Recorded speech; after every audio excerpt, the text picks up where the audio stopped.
post office can be lame at times. Sending out a package through Amazon, and the lady tried to make a big deal about the envelope I put it in. I guess the shipping I picked through Amazon was for a flat rate envelope, but not a padded one. So she's like, actually, this isn't a flat rate envelope, this is a flat rate padded envelope. That's an extra 60 cents. I'm like, yo, I did not know. I would have used the flat rate, regular, non-padded envelope if that makes a huge difference to you guys, but I did not know. Amazon did not tell me, or at least I said that, and I don't know if Amazon really made a difference about it. So I don't know, she ended up just waiving the 60 cents, but we had to like talk for 10 minutes about it. I'm like, okay lady, how big of a deal is this gonna be? So she's like, yo, I'll just waive it. I'm like, okay, I'm gonna be late to work now because of you probably.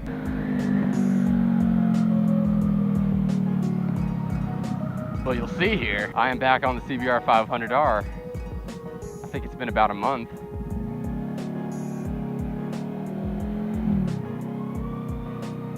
Every time I come back on this bike, after not riding it for a while, it's... Haha. I have to do that first of all.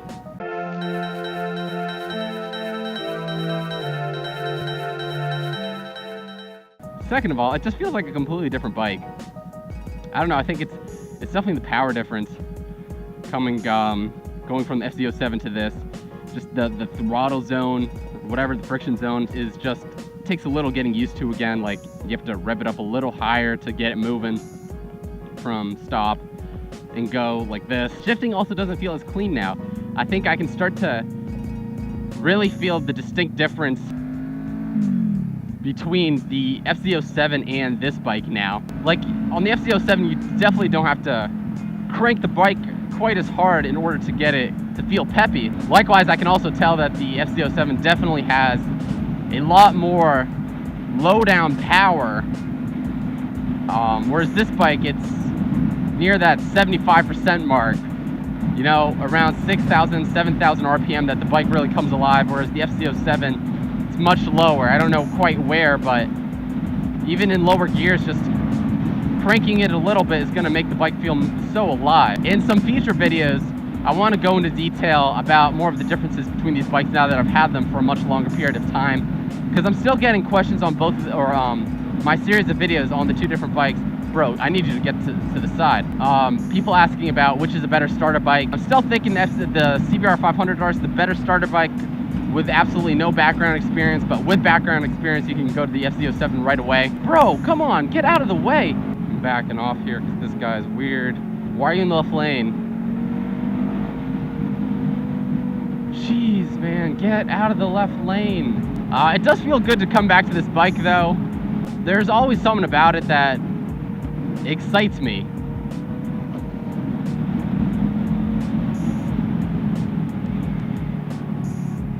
Yes, even though it isn't nearly as powerful as my FZ07, I always think it's just that I started on this bike and I've spent most of my time on this bike, learning on this bike, that I'm always going to have a soft spot for the bike. No, it's not perfect, and as time goes on, I am realizing more of its limitations. Are the limitations enough for me to need another bike? No. Is it enough for me to want another bike? Yeah. So I am glad I do have the FZ07. Obviously, I could still live with this bike. You see most of my commutes, I don't even need more than my scooter, which is another bike that I got on it for the first time in a while, about a week ago, and it put a smile on my face. It's just so incredibly convenient to be on that little scooter, and it's just so effortless to just get on and go.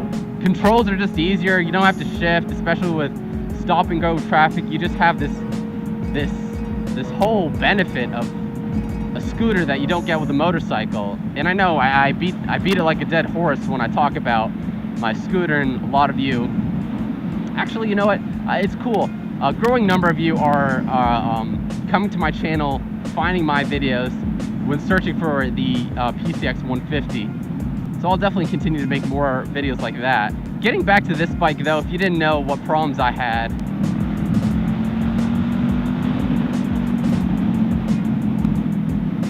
the two major problems I was having with the bike, I don't even know what you call it, the proper term, it's slipping my mind here. Bolt, oil drain bolt, I think is the closest to technical term. While removing that, let's see what's going on here. Don't kill me. Always be careful with that middle lane there. The oil drain bolt got de-threaded or stripped. I'm noticing it's a trend with Honda bike, so I had to wait on a replacement part for that. That finally came in. I replaced that. I was able to replace the oil for the bike, and that is all good now. The other problem, which is an older problem, which I've been having for a while, the battery consistently dying if I don't ride it for a while and I don't have it trickle charging. Didn't experience those problems with either the Honda PCX 150, nor have I had that problem with the FZ07, which leads me to believe that probably the one time I let the bike go dead, not riding it for a while, and then replacing the battery, I think just over time it's just gotten fatigued to the point where it probably does need a new battery. It hasn't been too bad during summer now that the temperature is just warming up and it's not as cold. You're not dealing with a cold battery. I think that might be helping it out. Those little baby pulls are just so cool on this little bike.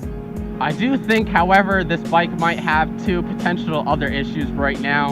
Unknown to me when I first bought the bike is that this apparently has a coolant problem. I'm not sure if it's specific to the 2014 models or if it isn't included with the 2014 model, but it's something I need to actually do some more research on. But I think it's maybe 2015 or earlier, maybe 2016 and earlier. Maybe it's only the 2013 model. But apparently there's a coolant problem with this bike. And I know RR Honda, who is someone who also has this bike and makes YouTube videos, and has been really helpful when I first wanted to get this bike. He has recently just fixed the issue apparently.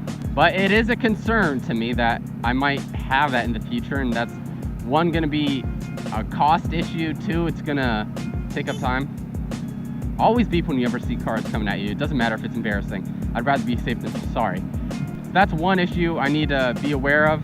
Issue number two is I don't think the camera picks this up. But if I'm listening carefully, especially when I'm going at slower speeds, maybe you guys can help me troubleshoot this. I'll make another video about it specifically. Bike makes this odd squeaky sound. And I had my buddy ride it and he couldn't hear it, and maybe it's just because I could hear it. But it's aside from annoying right now, I don't notice any issues with it. But again, that's something I should do some more research on and try to see what's up with it, and I try to see if it was a recurring issue with other people. Couldn't find much information on it. I'll make a more detailed video about it. Maybe you guys can help me troubleshoot that in the future. So does the bike feel a little slower than the FZ07? Oh yeah. That a bad thing? No, not really, especially for newer riders. Yeah, I'm hearing the squeak still. That's all for this one, guys. Stay tuned for more videos. Until next time, peace. Ugh.